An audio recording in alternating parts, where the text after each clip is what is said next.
What's goody YTBC? What's good, fight fans, boxing heads around the world? B Marsh with another boxing video. So, I got to thinking, this weekend, we got a big fight happening out there in the O2 Arena out there in London, England, We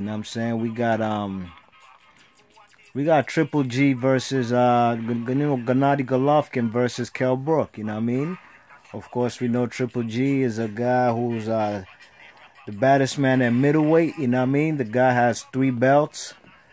2 of them, one of them, he ain't have to fight anybody to gain one of the belts. That was the WBC belt. They basically just gave it to him because Canelo ducked him.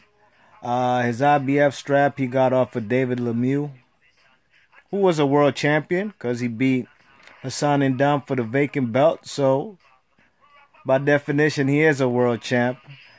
And how he get his other belt? Milton Nunez, a guy he fought for a WBA interim belt, Back in a few, before he blew up on fucking HBO. Because I believe at that time, the #1 guy, or the WBA regular champ was, the super champ them times was Felix Sturm, So anyways, yeah, Kell Brook is moving up 2 weight classes. He's an IBF welterweight champion. You know what I'm saying? So it got me thinking, man, what's up with guys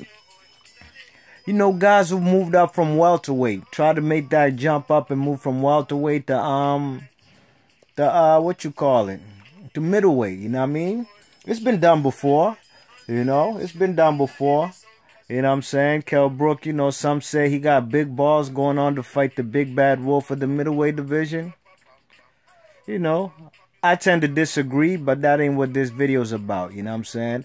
This video I'm about to get into, man, I'm about to really talk about guys who've moved up from welterweight. You know what I'm saying? Moved up from welterweight, 147 pounds, up to middleweight, 160, you know what I mean? And not only moved up, but basically, yeah, moved up whether they won or not. Just guys taking a chance and moving up, you know what I'm saying? So first guy I'm going to talk about is this guy they call Mickey Walker. Mickey Walker was a guy, who was one of the greatest welterweights of all time, you know what I mean? I believe them fellas fought like in maybe the 20s or so, you know what I mean? If I'm mistaken, please let me know in the comment section. But this is a guy who I know he moved up to from welterweight. He moved up to middleweight to fight one of the greatest middleweights of all time, a man by the name of Harry Greb. You know what I mean? You check it, but it's hard for a welterweight to go beat a middleweight, let alone one of the greatest middleweights of all time in Harry Greb. So that man Mickey Walker, he took that loss to Harry Greb. You know what I mean? But that did not deter him. You know what I'm saying? The man was still hungry, trying to challenge himself. And he went back down to welterweight, but the man fought a guy by the name of Tiger Flowers, you know what I'm saying? He fought another guy, but he fought Tiger Flowers, and Tiger Flowers was a middleweight champion at the time. I can't remember who he got the belt off of, you know what I'm saying? But the man Mickey Walker, he got to beat Tiger Flowers, you know what I mean? You check it. So, that was a big accomplishment for Mickey Walker, you know what I'm saying? So we got to give him a shout out. One of the few guys who've done the unthinkable, you know what I'm saying? Alright. Let me see who else we got up on the itinerary, you know what I'm saying? Alright.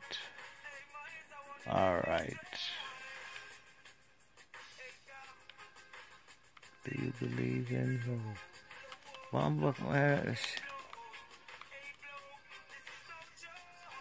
Alright, who we got over here?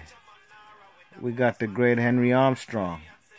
You know what I'm saying? And I think this fight was when he went to fight what's his name? Zeferino Garcia, you know what I'm saying, from the Philippines, And this was Sugar Ray, well, not Sugar Ray, what's his name? Henry Armstrong, a guy who I definitely consider in the top 3, maybe top 4 greatest boxers of all time, you know what I'm saying? The man the man Henry Armstrong is a legend, man. This guy was the first guy to have three titles in three different weight classes and hold them simultaneously. You know what I mean? You check it. This guy was a featherweight, lightweight, and a welterweight champ at the same damn time. You dig? Now, you know, the man wanted to make history, and he wanted to challenge himself against this guy from the Philippines named Zeferino Garcia. You know what I'm saying? And, you know, unfortunately for the great Henry Armstrong, he didn't get to win a title in his 4th division. You know what I'm saying? But, you know, because he didn't lose to Zeferino. I think it was a draw, if I ain't mistaken. I've seen this fight a long time ago, and I think it was a draw, you know what I mean? You check it. So we got to give Henry Armstrong, you know, credit for a guy moving up from welterweight and to challenge a guy, you know what I'm saying, at middleweight, you know what I mean? All right. Let's see who else we have on the itinerary. Let me see.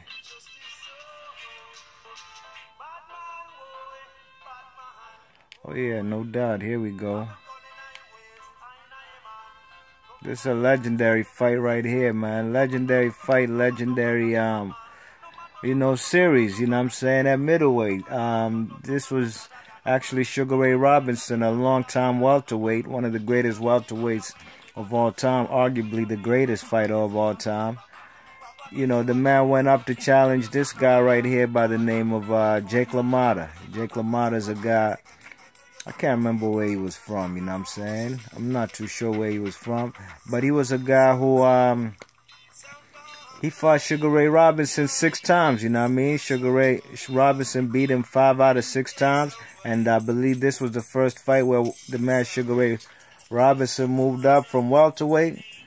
And he beat the man. He beat the man, Jake LaMotta, you know what I'm saying? If I'm not mistaken, it was a UD, if I'm not mistaken. I've seen all these fights, but Lord knows, man, these black and white films, man, I gotta think back and remember how all them fights went down, you know what I'm saying? But I do know Sugar Ray Robinson beat Jake LaMotta 5 out of 6 times, and you know they made a movie. Martin Scorsese made a flick of a movie about Jake LaMotta. It's called Raging Bull, and Robert De Niro played Jake LaMotta. You know what I mean? Okay. All right. What do we have over here?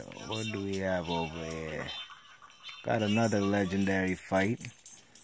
Another guy moving up from welterweight. That was Carmen Barcelio. And who's he fighting? He went up to fight.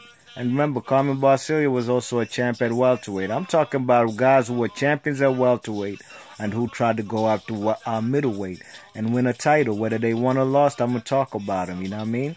And the guy, Carmen Barcelio, was a guy moved up from welterweight, and he went to fight the great Sugar Ray Robinson, you know what I mean?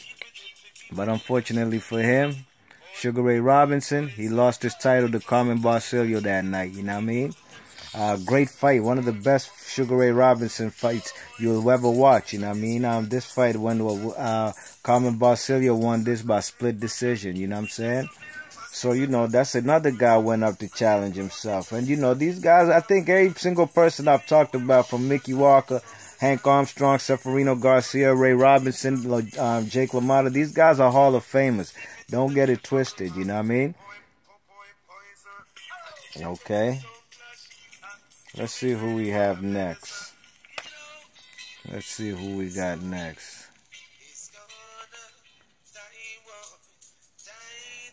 Ah, Lord. I'm on a time constriction. Hold tight, hold tight. All right.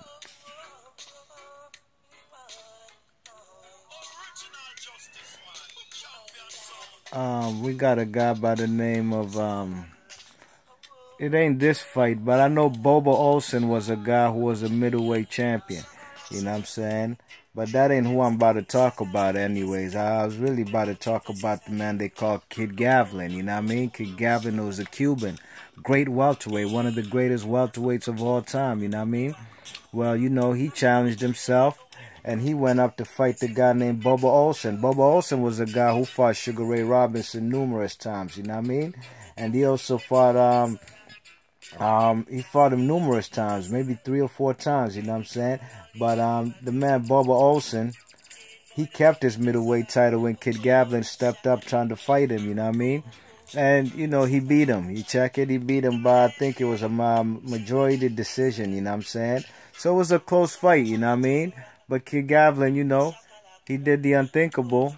Tried to go up there and challenge himself. Unfortunately for him, he ain't get the title. But, you know, he's a legend, you know what I'm saying? Kid Gavlin, if you know what he did at welterweight, you know what I'm saying, you'll understand why he went up there to challenge himself, you know what I mean?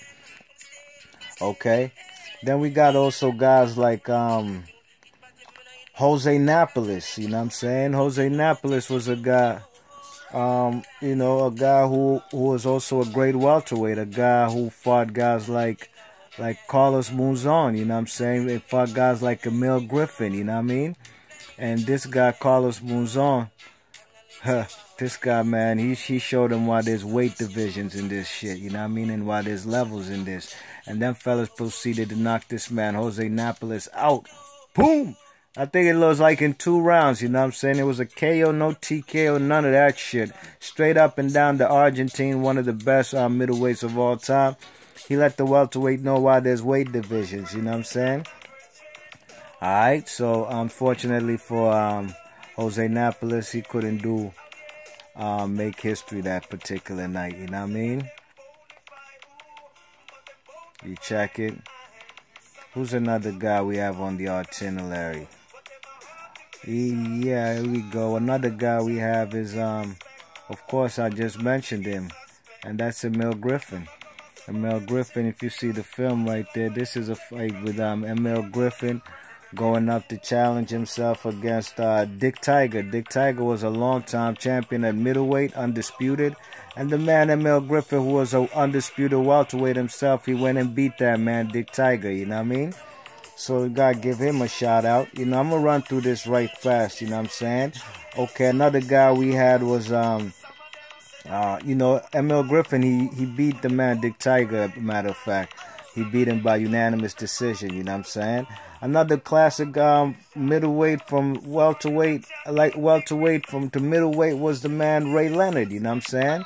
Ray Leonard was a guy who was fighting, who fought, you know what I'm saying, a great welterweight, you know what I mean? But he came off a 3-year hiatus to challenge the biggest, baddest middleweight on the planet, and that was Marvin Hagler, you know what I'm saying? And, you know, he got the decision. You check it, but I thought Marvin Hagler won that fight.